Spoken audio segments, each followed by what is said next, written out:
porque a gente vai voltar a falar agora sobre a situação de Eduardo Bolsonaro e aqueles desdobramentos em relação à decisão de Hugo Mota. Para isso, a gente vai chamar para conversa o deputado federal Alencar Santana, que vai chegar agora ao vivo com a gente em tempo real. Deputado, muito obrigada pela sua participação aqui com a gente na Jovem Pan News. Com essa possibilidade de investigação contra Bolsonaro, existe um ambiente no Congresso para discutir a cassação do mandato dele? Porque a gente está vendo aí, por parte da oposição, uma blindagem do mandato de Eduardo. Isso pode acontecer, de fato? Olha, boa tarde, um prazer estar com vocês aqui da Jovem Pan. Olá, Márcia. Ele cometeu inúmeros crimes, né? Isso é nítido, notório, qualquer pessoa consegue perceber. Afinal de contas, ele é brasileiro, deputado federal, tem mandato, jurou defender a Constituição e a Constituição, dentre outras coisas, defende a nossa soberania. O que ele está fazendo lá é o oposto, né? Atacando o Brasil, articulando medidas contra o nosso país, medidas tarifárias, econômicas, que afetam setores industriais, rurais, tantos outros, e também poderes como o Poder Judiciário. Portanto, é crime de lesa pátria, de traição. Eles que defendem aí os militares, a gente sabe que no Código Militar esse crime de traição, em alguns países, é pena capital. Então, não há dúvida que ele cometeu o crime. E ele também é um servidor público da Polícia Federal, atacou a própria instituição. Então, tem várias medidas que podem ser tomadas contra ele. Pela Polícia Federal, né, a revogação, a demissão dele, a bem do serviço público, cassação do mandato, ele atenta contra o decoro parlamentar, comete crime contra o país, ou seja, trai aquilo que ele jurou defender. Então, tem medidas várias, além de medidas criminais diretamente pelo Judiciário. Esperamos que a Câmara não se curve a qualquer tipo de outra pressão e não se furte a tomar as medidas que são necessárias e corretas. Nesse caso, é defender o Brasil. Hoje a gente vê essa resposta do Hugo Mota, deputado, sobre não aceitar realizar uma reunião na Comissão de Segurança na Câmara dos Deputados. Ainda assim, a oposição se reuniu, fez uma entrevista coletiva, fez algumas falas. Como que o senhor vê essa ação da oposição? Como que o senhor viu a resposta de Hugo Mota? O senhor espera uma resposta mais incisiva de Hugo Mota para a oposição? Olha, que a Câmara não é casa da bagunça.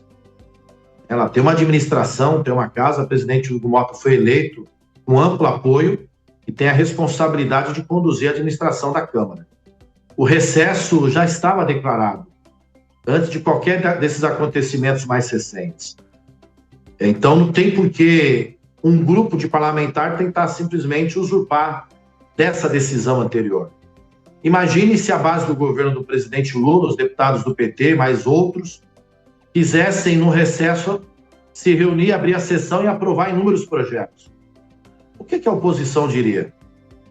Que foi uma medida democrática? Que foi uma medida correta? Que foi uma medida regimental? Então, o mesmo vale para eles. O funcionamento da sessão plenária, é importante dizer que esse recesso é de sessão plenária e de sessão de comissões. A Câmara está aberta. Eu, por exemplo, estou aqui. Estou na Câmara. O que não está aberto é o espaço de sessão legislativa, de votações, que justamente esses 15 dias é constitucional essa medida, é regimental, o mesmo vale para o Senado, o mesmo vale em Assembleia Legislativa no país inteiro, o mesmo vale para câmaras municipais. Então, o que a oposição quis é atacar a Câmara.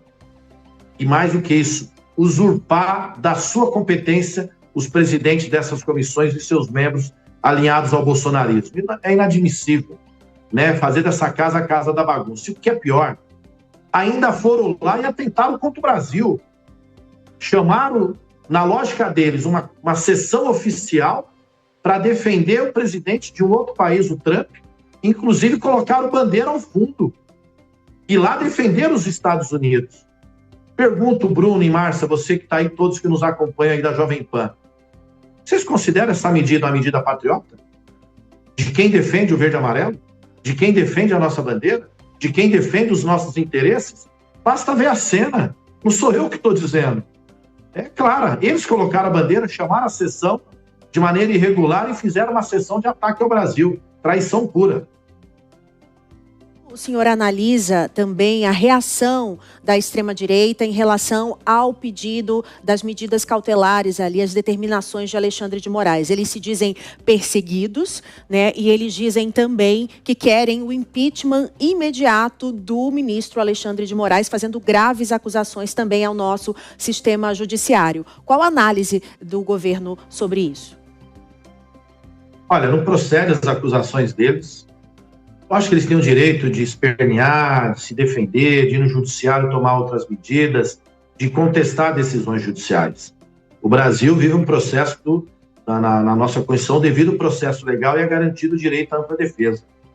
O presidente Lula foi vítima de um processo judicial injusto. Nós contestamos, defendemos a inocência do presidente Lula e, consequentemente, a sua liberdade. Contestamos todas as decisões judiciais. Mas contestamos onde? No judiciário. Em nenhum momento a gente tramou o golpe. Em nenhum momento a gente atentou contra o poder do judiciário brasileiro. Contra qualquer outro poder. Nós fizemos críticas, observações e defesas legítimas do ponto de vista jurídico. O que eles estão fazendo é o oposto. Além de desobedecerem às ordens, estão atacando diretamente. O filho do presidente disse, o deputado federal, que o Brasil tinha que se curvar às exigências dos Estados Unidos até 1º de agosto, sob pena de terem outras sanções, mais sanções. Disse que o judiciário brasileiro deveria acabar com aquele processo. Isso é um ataque, isso não é defesa. Isso é um ataque. Portanto, eles estão desesperados e, mais uma vez, demonstram o desprezo que possuem pela democracia. A democracia ela é rica porque justamente ela permite o contraditório.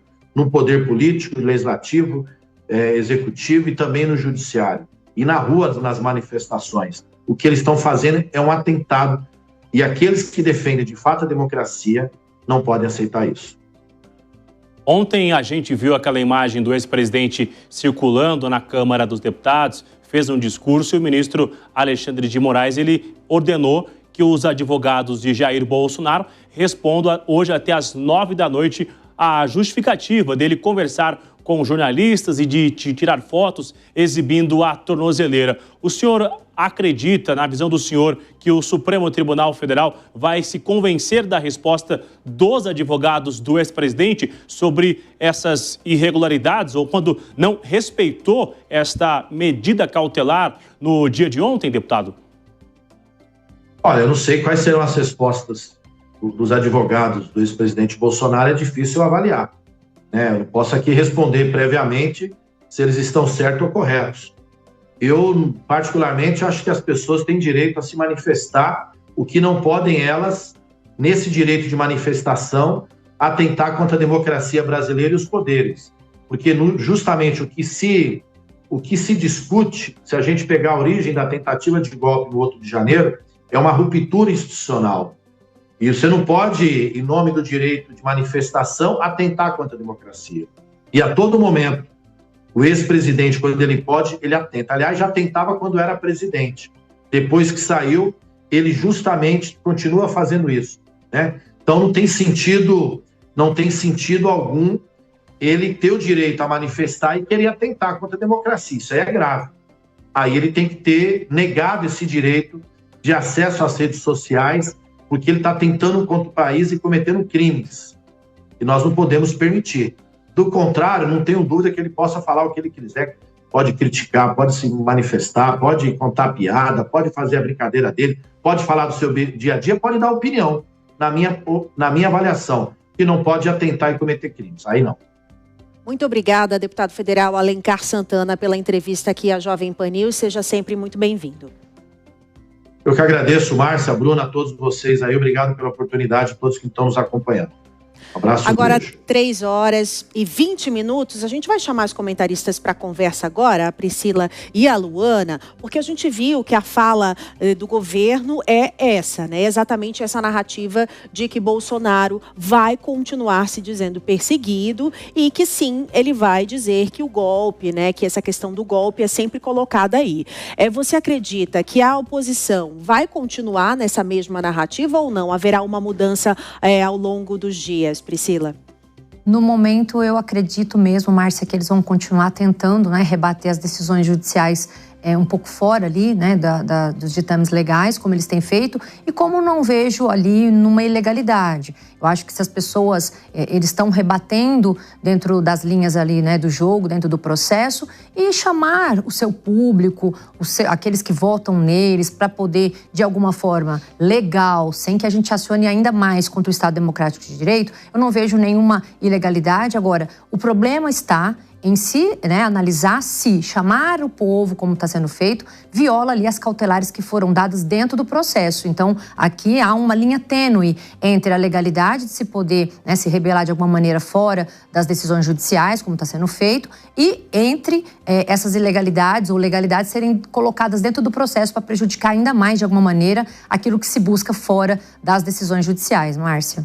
Agora, Luana, se caso o ministro Alexandre de Moraes realmente acabar apertando cada vez mais esse nó e peça a prisão preventiva ali do ex-presidente Jair Bolsonaro, você acredita que isso favorece a imagem dele ou prejudica entre os apoiadores?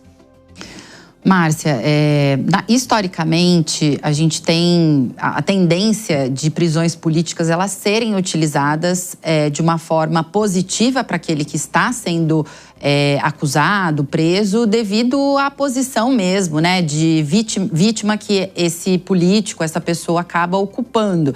E tendo em vista a postura que Jair Bolsonaro tem adotado nesses últimos dias, em função da medida cautelar, em função da tornozeleira e até da tônica também, né, dos seus apoiadores, de colocá-lo ali como vítima e não como o vilão em que participou dessa construção de uma retaliação de outro país aqui no nosso país, essa interferência direta, é possível que ele adote isso e que isso sirva de pavio, né, sirva de motivação para os seus apoiadores e apoia a viabilização de uma candidatura de qualquer pessoa que se candidate em função do seu apoio. Então, essa cena, né, de uma prisão preventiva que vai se consolidando cada vez mais com essa manifestação do ministro Alexandre de Moraes a cada passo, né, que vai ser dado pelo ex-presidente Jair Messias Bolsonaro a partir de agora, ela também reafirma essa possibilidade. Então, é possível que a gente tenha um cenário, sim, de uma prisão preventiva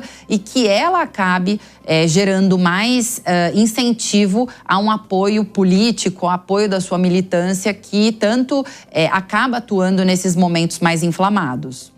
Obrigada, Luana e Priscila, pelas análises. A gente volta para Brasília agora com o Bruno Pinheiro, para ele também falar sobre esses bastidores, como o governo está reagindo diante dos ataques da oposição. Bruno, com você.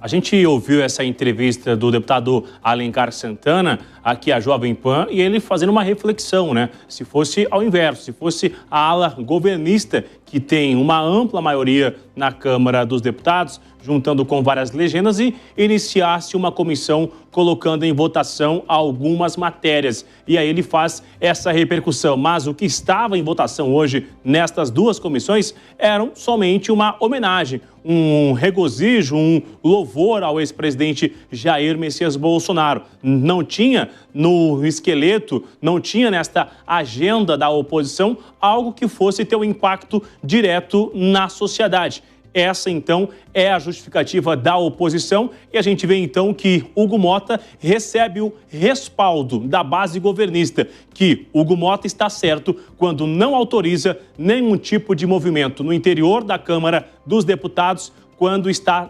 declarado o recesso. Mas a gente ainda fica com aquela informação do regimento interno, não somos nós que estamos dizendo. O regimento diz que o recesso só será autorizado quando a LDO for analisada, o que ainda não aconteceu em 2025, Márcia.